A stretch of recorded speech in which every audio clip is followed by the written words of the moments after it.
Por la invitación. En primer lugar, efectivamente hay una confusión y parece que los políticos a veces aprovechan o desaprovechan, en fin. El asunto es que mientras un día dicen una cosa, al día siguiente cambian, en fin, pero esa es la parte política. La parte técnica, en realidad, es cierto que en este momento Petroperú tiene un departamento de exploración y producción, digamos, incipiente, ¿no? Tiene alrededor de 6 o 7 ingenieros, entonces que lógicamente no hacen pues un departamento normal, ¿no es cierto?, tradicional de lo que es en una empresa petrolera. Sin embargo, ya comenzó. Ahora bien, como usted señalaba el caso de Perú Petro, ¿qué cosa es lo que ha hecho Perú Petro con esta empresa que se ha hecho cargo desde ayer, hace 24 horas, que ya en este momento está operando, es esta empresa, ¿no? Entonces ya está operando simplemente. Entonces, vamos a pensar de que, digamos, van a haber llevado los, no sé, 250, 280 trabajadores. Evidentemente que no. Entonces, simplemente la mayor parte es la misma gente que estuvo operando, ¿no es cierto?, con la anterior, porque son, digamos, contratos de servicios. Entonces, algo que ha hecho Perú Petro precisamente es eso, contratar, ¿qué cosa?, a una empresa para que extraiga, y por eso le va a remunerar 16% de cada barril, ¿ok?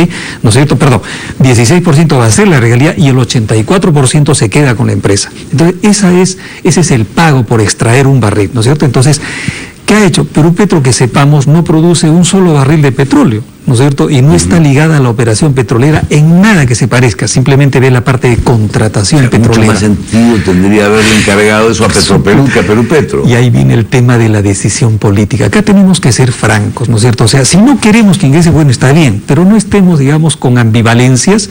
O sea, si lo estamos haciendo a través de Perú Petro, que no tiene experiencia en lo que es explotación petrolera, ¿no es cierto?, sino en contratación, supervisión petrolera, que es totalmente distinta a una operación petrolera. Recordemos que Petroperú en el pasado inclusive estuvo a cargo del lote 8, ¿no es cierto?, produjo, al igual que Occidental en su momento, muy vecina, ¿no es cierto?, produjo, o sea, tiene una experiencia larga. Sin embargo, también hay que recordar que Petroperú hoy día, por ejemplo, es titular del oleoducto norperuano, ¿no es cierto? Entonces, ¿qué pasa?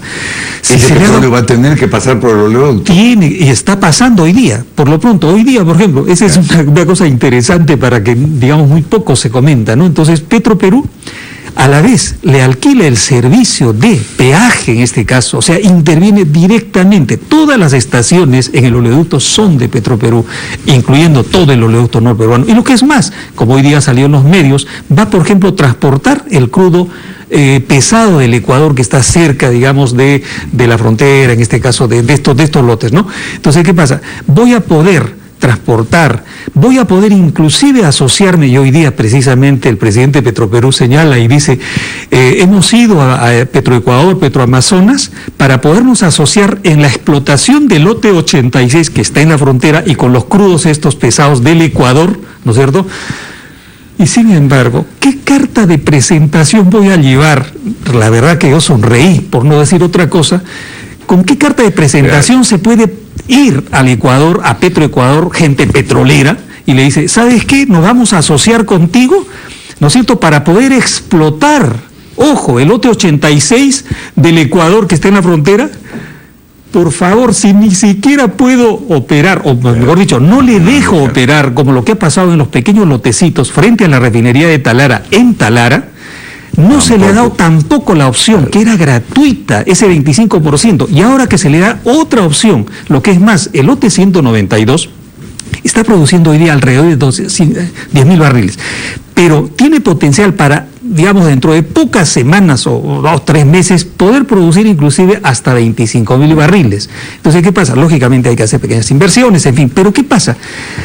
Del cuero sale la correa. O sea, cuando se habla, por ejemplo, para poder disuadir en cierta manera, en el Congreso señala a alguien, ¿no?, y dice, se necesitan 700 millones de dólares para que... Por favor, eso es mentira, simplemente. 700 millones de soles, creo que era. De dólares, es lo que dijo. Bueno, él dijo dólares, pero lo que es más, el mismo día sale en el decano de la prensa nacional y dice, declaraciones del Ministerio de Energía y Minas, que para poder operar el lote 192, se le pide a Petroperú, por los 2 años, por los 25%, 2,5 millones de dólares. O sea, finalmente, ¿dónde estamos? O sea, cifras oficiales en este caso. Después de escucharlo, Aurelio, no puedo sino ser suspicaz y pensar que esto es un mecanismo para sacarle la vuelta a la consulta previa y para impedir que prosperen las protestas de los habitantes de la zona. Claro, el tema es que la gente de la selva conoce la operación petrolera desde hace más de 40 años. O sea, el mismo presidente...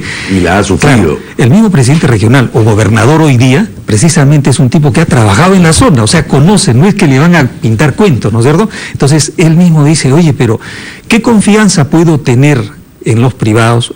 Comprensible además, si es que han dejado como han dejado esos lotes, ¿no es cierto? Entonces, ¿qué pasa? Que la propia OEFA inclusive no puede cobrar las multas en este momento. ¿Por qué razón? Porque se ha acudido al Poder Judicial, etcétera, etcétera. Entonces me parece que acá, resumiendo, acá simplemente es una falta de voluntad política. Y en esta entrega no hay ningún compromiso de remediación ambiental. Absolutamente, y a eso oímos. Por ejemplo, lo único que va a hacer es extraer, por lo cual Perupetro le paga. Eso mismo podría hacer Petropetro. Y una alternativa, si me permite, Guido, es, por ejemplo, una alternativa de solución ante un dilema como el que estamos, enfrascados ya, me parece que podría ser el siguiente.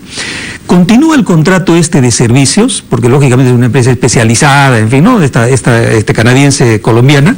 Entonces, eso por un lado. Y por otro lado, la concesión, el titularato de esta concesión que la tiene Perupetro en este momento, que no produce un solo barril de petróleo como señalábamos, pues simplemente se la transfiere a adjudicación directa a Petroperú, y eso le permite la ley, porque está haciendo Estado con Estado. O sea, eso permite la Ley Orgánica de Hidrocarburos precisamente hacer ese tipo de adjudicaciones directas. Como además, recordemos que los pozos los campos de la costa, que no participó Petroperú, la extensión por 10 años, por ejemplo, lo ha hecho por adjudicación directa sin concurso público. Y por favor, tratándose de Petroperú, me parece que, por ejemplo, es mucho más viable y solucionamos.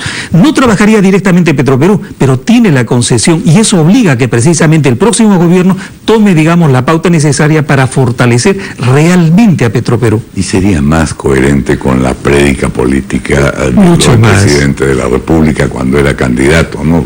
Sorprende que sea ahora el fujimorismo y PPK quienes estén más bien lidiando por la operación. Yo pensé que estaba en una pesadilla, pero la verdad había sido una realidad la que usted está comentando. Bueno, muchas gracias, Aurelio.